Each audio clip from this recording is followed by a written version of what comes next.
center. So I'll skip the part of objectives and the tasks, straightforward to the design requirement.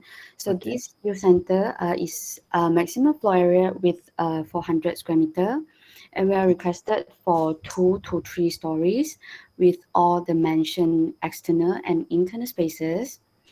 So according to our work schedule, so now is the week 13. So we are on the progress to compose all the drawings into our presentation board. Okay. So that's a shortly brief for our brief project. So I think Abang Shah boleh start dengan with his input. Okay. Tak ada ni contoh board ke belum compose lagi? Uh, ada tapi abang nak bagi input dulu ke baru tu ke macam mana? Okay, bagi input dulu. Okay, boleh. Okay, Assalamualaikum, selamat sejahtera. Selamat petang. Okay, nama boleh tak bahasakan aku? Boleh, boleh, boleh. Boleh. Okay. So aku dah tamat pengajian pada 2019 lagi dan sekarang menetap kat Putrajaya. So aku sebagai senior korang, Puan Padi minta untuk korang, ajar korang untuk proper for portfolio kan? Lagi 2 minggu kan? Ya betul, 2 minggu lagi. Okay. So ya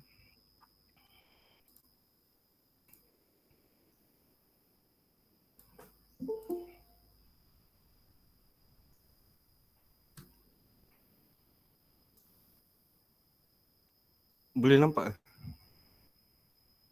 Nampak. Boleh.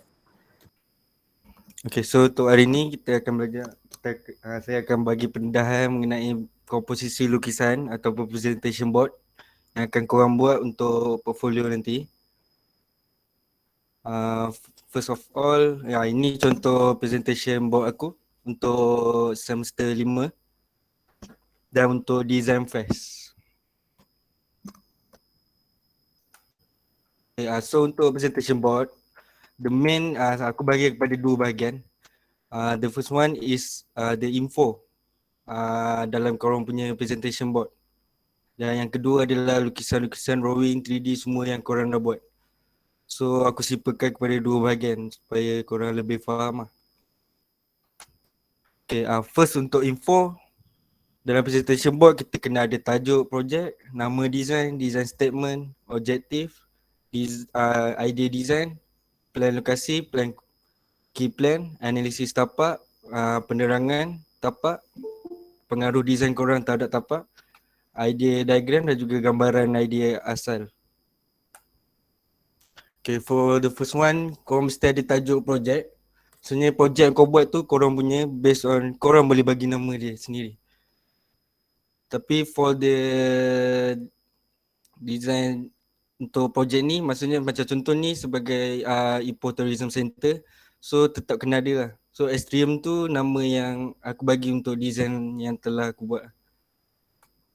The second one is design statement. The keyword for design statement mesti kena mulakan from the to propose design. Then baru tulis apa korang punya design style yang korang pakai, organisation dan juga prinsip design yang korang gunakan lah untuk projek korang, untuk korang produce design ni. Boleh faham tak? Boleh nampak setakat ni? Boleh, faham. Okay. Seterusnya korang mesti ada ideas and objective. Maksudnya untuk keyword, untuk ideas, untuk kita mulakan ayat tu, for the main ideas to produce this building design. Maksudnya idea yang menerangkan daripada mana korang dapat gambaran design tu, idea tu untuk korang jadikan dia sebuah lukisan untuk projek korang kali ni lah. Dan next one korang kena ada objektif.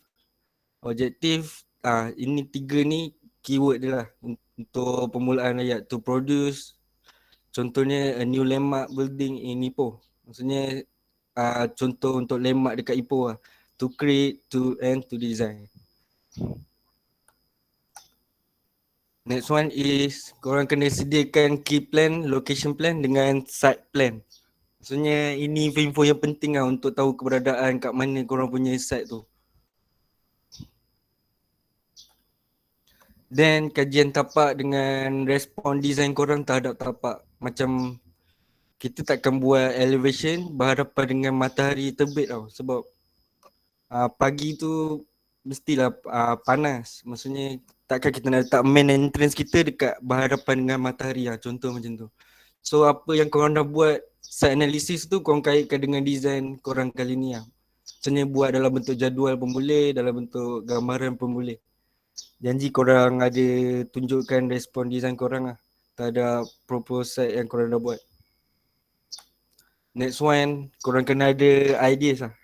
Diagram boleh ataupun ada korang jumpa idea tu daripada Google ke gambar ke, korang boleh masukkan juga dalam board korang.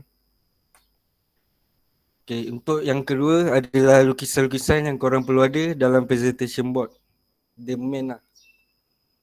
The first one korang perlu ada killer 3D perspective. Maksudnya ni first yang orang akan nampak tau, board korang. So first impression tu kita kena tarik orang tengok untuk board kita. So kita perlukan satu killer perspektif. Maksudnya rendering yang paling cantik yang korang boleh buat untuk korang tonjolkan dalam board korang lah. Next one is plan lantai. Kalau untuk design untuk board, kalau plan lantai tak perlulah masukkan terlalu detail. Maksudnya tak perlu dimension, tak perlu grid line. Just perlu nama ruang, kalau boleh isi furniture tu boleh letak. Kalau ada bayang tak perlu terlalu gelap lah. Maksudnya just nampak this is design, bukan walking drawing. So tak perlu tunjuk semua tu. Tak perlu tunjuk terlalu detail, just tunjuk furniture design korang dalam korang punya plan lantai. Seterusnya adalah korang perlukan elevation. Elevation pun sama, tak perlu terlalu detail lah. Maksudnya tak perlu grid line, tak perlu line, tak perlu nama ruang lah macam ni. Just tunjukkan korang punya design. Design korang bentuk, reka bentuk yang korang dah buat untuk projek design ni. Next one is for section. Section kalau bahagian yang telah korang kerat, maksudnya telah korang cut, korang perlu gelapkan. Maksudnya dinding yang korang potong tu, lantai, floor dan juga beam korang perlu gelapkan supaya nampak detail lah. Detail dekat situ, yang dekat situ adalah floor dan juga beam. Lepas tu sama je, tak perlu masuk grid line, tak perlu terlalu detail lah macam walking away, macam lukisan lain. Next korang perlu ada interior. Maksudnya interior dalam bangunan yang dah render. Dapatkan satu titik yang cantik untuk korang produce masuk dalam board korang sendiri. Okay, next adalah langkah-langkah untuk kita sediakan presentation board. Mula-mula sekali, korang kena buat research. Korang cari dekat Google, Pinterest, contoh-contoh board yang korang rasa boleh buat. Semua ada dekat dalam ni, cari je. Maksudnya cari contoh yang sesuai dengan design korang, bersesuaian, layout yang cantik, yang gempak lah maksudnya. Kita buat-buat bukan nak susun dia. Kita nak bagi tarik, nak present ke orang, bagi orang tengok kita punya design. Itu yang penting. Next one, mencari komposisi, mencari layout-layout yang korang rasa sesuai dengan design korang, cantik, korang rasa cantik, boleh buat. Next, bila korang dah dapat satu layout, satu board reference yang korang rasa boleh buat, next korang boleh buat bubble diagram. Macam buat bubble diagram untuk space, untuk buat floor plan. Ini korang buat untuk presentation board. Maksudnya korang buat untuk board korang. Korang susun dulu mula-mula dekat mana semua untuk cantik. Dan bila korang dah buat bubble diagram, baru korang masukkan background. Background yang macam layout yang macam korang tengok contoh daripada Google, daripada Pinterest semua. Then baru korang susun. Then boleh jadi macam ni. Then sebenarnya bot ni bukan A1. Bot ni gabungan dua A1.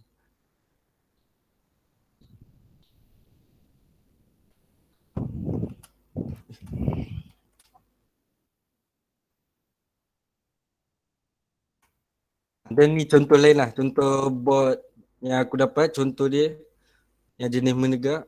Then aku produce aku punya design, aku punya info semua, lukisan mengikut aku punya reference yang aku dapatkan. Okay, setakat ni ada soalan?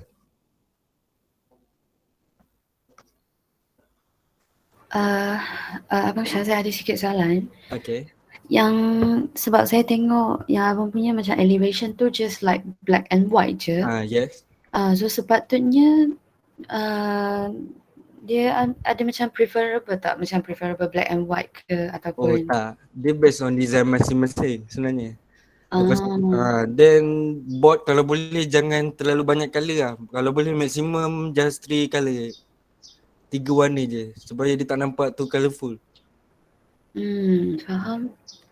Tu sebab abang punya design memang abang nak buat bot just grey, black and white. Lagi? Ada soalan? Bang, Yes. nak tanya biasanya macam section tu dalam tu macam tak render ke? Dalam ni tak. So Ni terus putih saja. terus putih. Depends. Kalau nak buat colour pun boleh, tapi jangan terlalu nampak kita macam mana, kita tak sempurna tau buat untuk section ni. Jangan terlalu nampak benda tu ralat kat situ lah. Dia akan tolak mata kita dekat section tu. Section paling banyak sebab dia based on detailing kita juga. Macam beam, semua. Kalau betul-betul dah buat beam, kalau boleh nampak detail macam mana floor tu boleh install, boleh render. Boleh nampak warna, boleh. Okay? Okay, faham bang. Okay? Ada soalan? Abang nak tanya yang macam yang section tu kalau macam shadow ni dia generated from Revit ke ataupun apps lain? Dia 100% from Revit. Okay. Render pun dekat Revit dan edit semua dekat Photoshop. Korang semua guna apa? Ada yang pakai Revit, SketchUp, lepas tu 3D tu pakai Enscape atau Lumion, lepas tu semua yang lain tu pakai Photoshop. Susah kat tu. Oh, yang pakai SketchUp tu render Lumion lah. Certain ke? Ada yang Oh, tak semua pakai Revit lah. tak ke? Boleh, depends lah, depends masing-masing. Boleh je. Okay. Janji nampak 3D tu hidup lah. Maksudnya boleh edit untuk letak langit. Macam dalam Lumion kan memang dah ada kan. Betul. Ada langit, boleh, depends. Okay. Lepas tu bot tu, bot ni hasil gabungan A1 tau. Ini bukan satu A1, ini dua A1. Maksudnya abang gabungkan sekali dalam Photoshop, size A1 yang dikali dua, dan baru susun macam ni. Faham tak? Maksudnya abang tak ada macam buat A1 dua bot tu separate baru combine Tak. yang tu Maksudnya tak. dalam Photoshop tu kita boleh setting untuk kertas, macam contoh korang guna 4A1, korang boleh lah gabungkan nak buat memanjang ke, nak buat menegak ke, nak jadikan AO pun boleh. Maksudnya based on korang punya masing-masing lah. Lagi senang korang nampak benda tu. Sebab kalau korang buat separate, takut bila nak cantum nanti dia tak sama tau. Dia tak selari. Okay, faham. Lagi?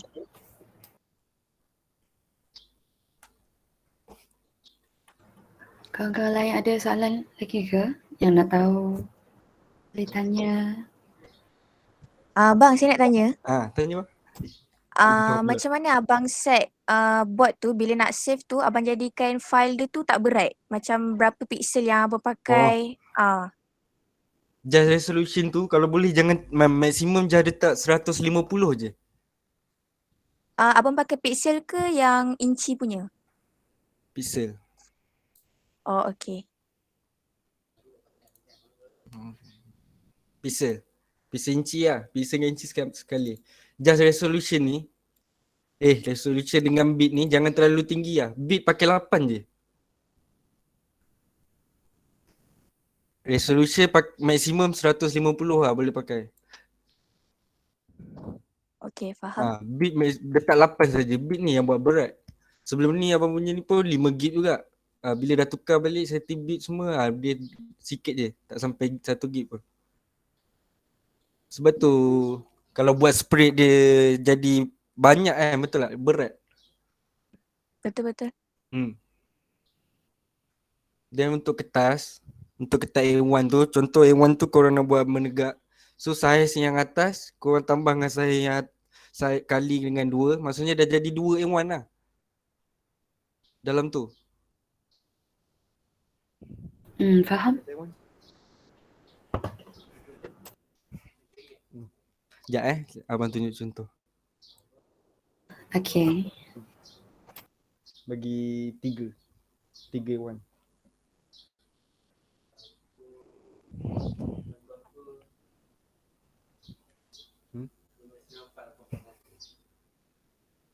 Kali 3.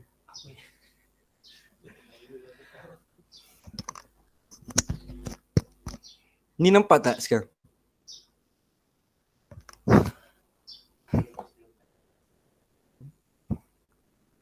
Berapa? 1.5 tu kali 4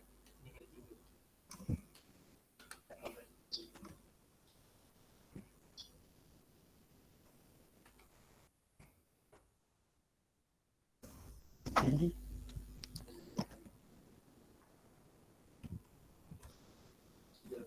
Kali 3.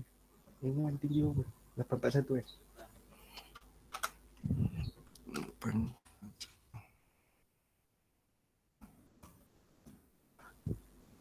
Okay, nampak sekarang? Nampak? Ni contoh 3 A1. Maksudnya A1 tu abang dah sekalikan semua. Maksudnya macam tak perlu ada macam guideline yang jelas tu ada 3 A1 tapi Ada. Dia perlu ada ruler lah. Maksudnya pembahagi setiap kertas. Nanti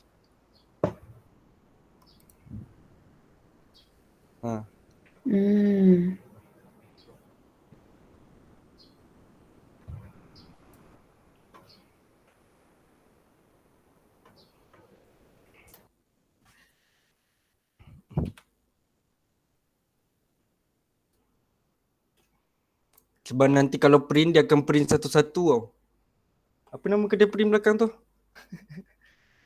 Oh, Sonia. Buka lagi? buka. Situ dia boleh print memanjang. Dia boleh print AO.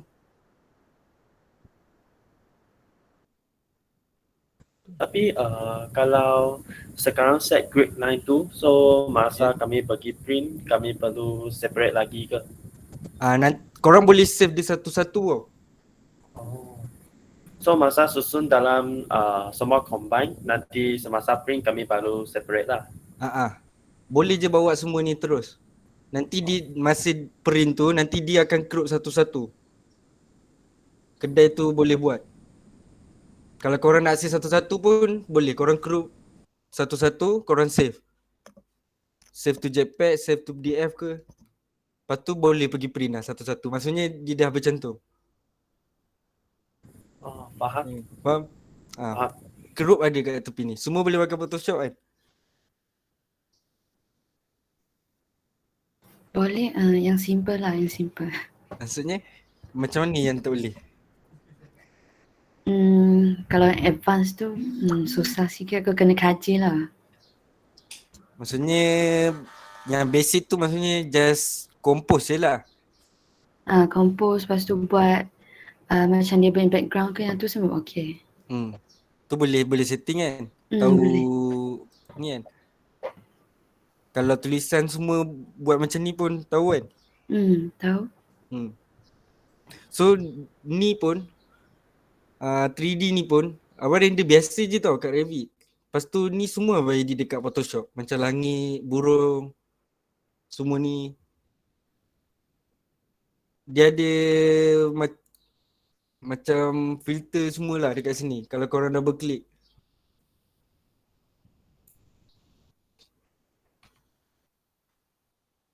Yep.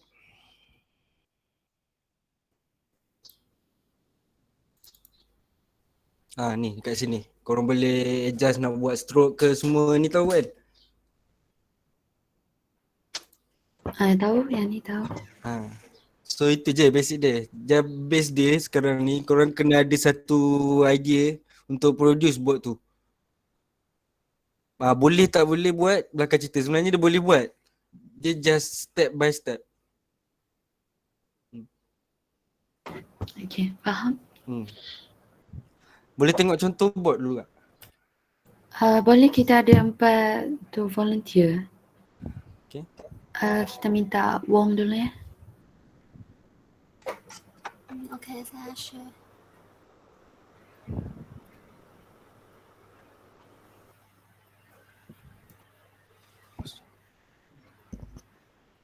Okay, tengok.